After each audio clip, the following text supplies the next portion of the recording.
Hi everyone. I'd like to read for you a couple of paragraphs, the opening to my book, Drama Queen, the Elizabeth Snedden story.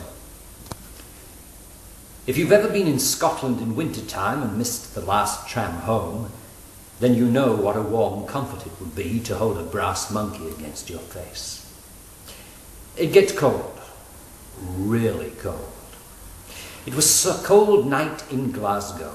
So cold, in fact, that young Sandy Snedden had said to himself as he trudged home that the first thing he was going to do when he got to work the next morning was to bring the subject of emigration up with his friend Bill. They'd served their apprenticeship together at the same company of shipbuilders. They'd been fully qualified maritime engineers for over a year now, and it was time for moving on. They'd toyed with the idea of Australia. They'd heard it was warm down under. Sandy pressed on. Only 3 miles to go. She was worth it.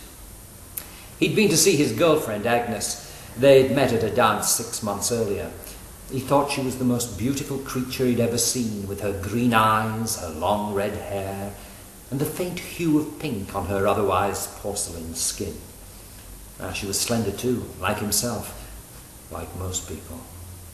His pet name for her was Nan. Nan.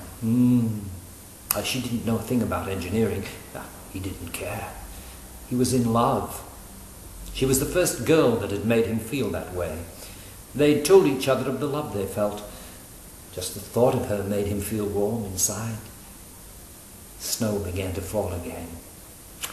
That's it. Australia.